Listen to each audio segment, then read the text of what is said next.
Thank you, Mary Smith, for playing For the Beauty of the Earth, and there shall be showers of blessing. Indeed and amen. I am Chaplain Ann Weaver. I love springtime in Pennsylvania. The signs of new life popping up all around us. Pinks, purples, yellows, and greens dot the landscapes. I hear the swelling chorus of birds each morning. I pick up the branches littering the yard from the winter storms. And, like clockwork, I fall victim to springtime allergies and a head cold. Amid beauty, I succumb to misery. Last weekend, I spent 3 whole days resting on my sofa and missing out on the glorious weather and my grand weekend plans. I felt slightly sorry for myself, but I knew my body needed fluids and rest, so I yielded. I remembered a book I read during clinical pastoral education called Being Well When We're Ill: Wholeness and Hope in Spite of Infirmity by Marva J. Dawn. She says, quote, "The title of this book was chosen carefully. It does not claim that we can feel well when we are ill or disabled. It does not even claim that we can do well, for we might presently be in a state which prevents us from being able to do much of anything. Nonetheless, it is possible for us to be well by the grace of God, for spiritual wellness is sheer divine gift. Spiritual wellness is sheer divine gift." End of quote. How can we be well while not doing well? What does it feel like to experience spiritual wellness as sheer divine gift? As I reflect on the 3 imposed days of rest this past weekend, how was I spiritually well when I was physically unwell? Well, I read a really good fiction book about indigenous blueberry pickers in Maine. So good. I spent a lot of time on a Spanish language learning app to prepare for our visit to Peru in August with our daughter, son-in-law, and his lovely parents. I watched a bluebird pair building a nest in one of our boxes. I participated in church via YouTube instead of in person. These were activities I would not have done if I was physically well. But these activities showed signs of spiritual wellness. My life is as valuable in my illness as it is when my body is well. My spirit can be well when I am ill and when I am healthy. I can choose to pivot and find meaningful ways to spend my time, no matter the condition of my body. The Spirit is always searching for a new way to make meaning in the midst of messed up plans, hopes, dreams, and realities. Yes, we lament what we lose, and we say, and now, Lord, how shall we live? Think about the children of Israel carried away into captivity against their will. That's a whole lot worse than spending a weekend on a sofa, isn't it? Listen to the Lord speaking through Isaiah in the midst of their unwanted circumstances. Isaiah 65, 17-21 from the Common English Bible. Look, I'm creating a new heaven and a new earth. Past events won't be remembered. They won't come to mind. Be glad and rejoice forever in what I'm creating, because I'm creating Jerusalem as a joy and her people as a source of gladness. I will rejoice in Jerusalem and be glad about my people. No one will ever hear the sound of weeping or crying in it again.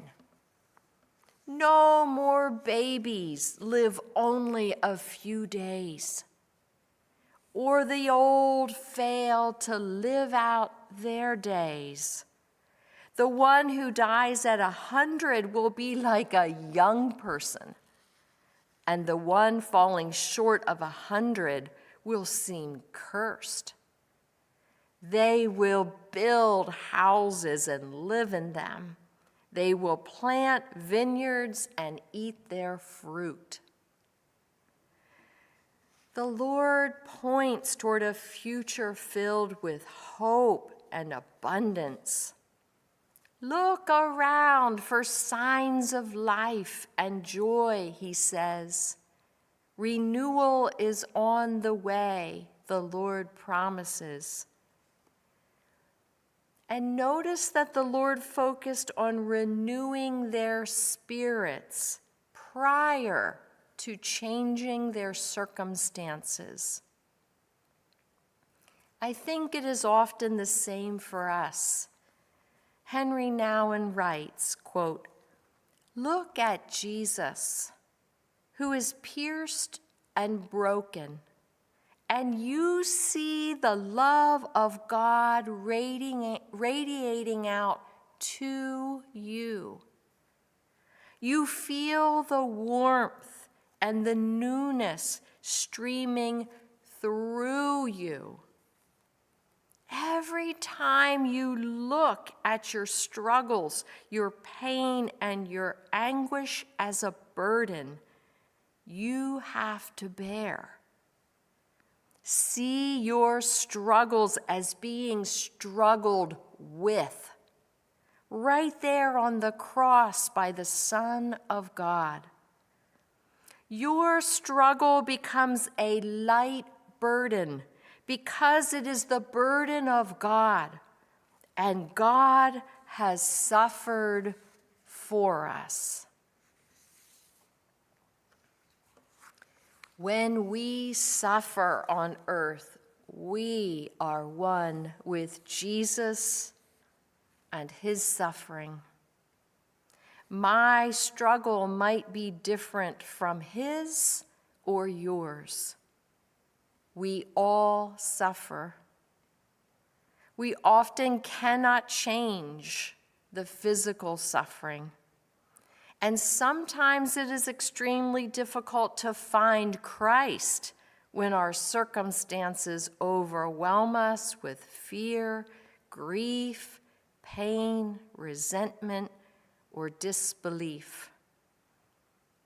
But just believe Henry Nouwen's quote, "Your struggle becomes a light burden because it is the burden of God. Give it away. You are not alone.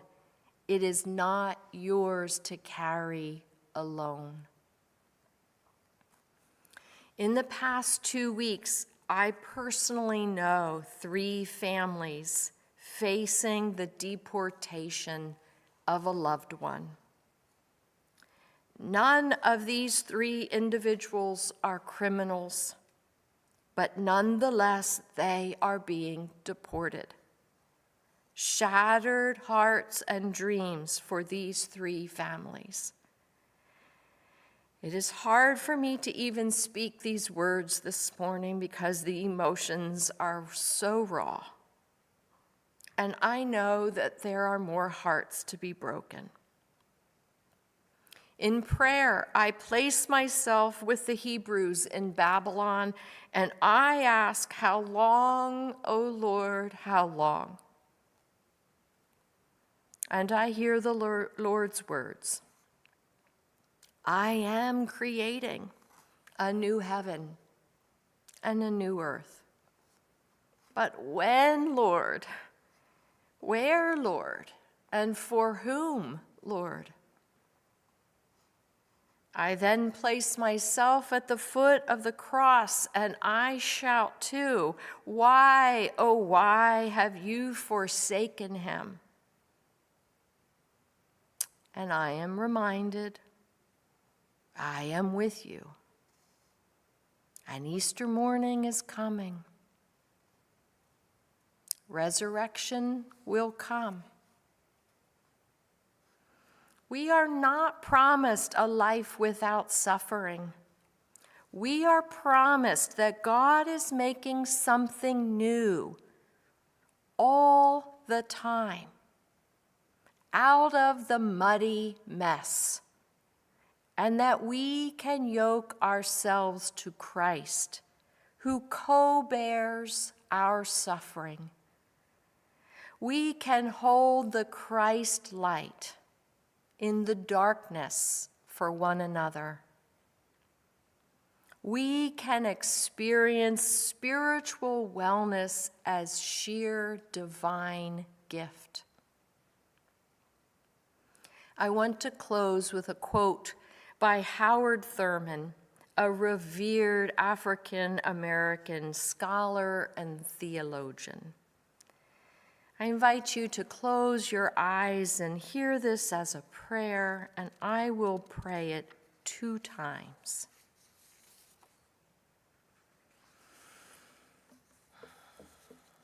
In the stillness of the quiet, if we listen, we can hear the whisper in the heart, giving strength to weakness, courage to fear, hope to despair.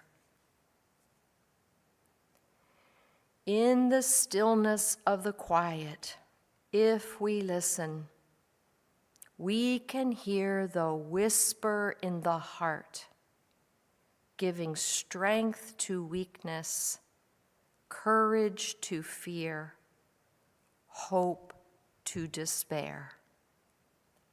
Amen.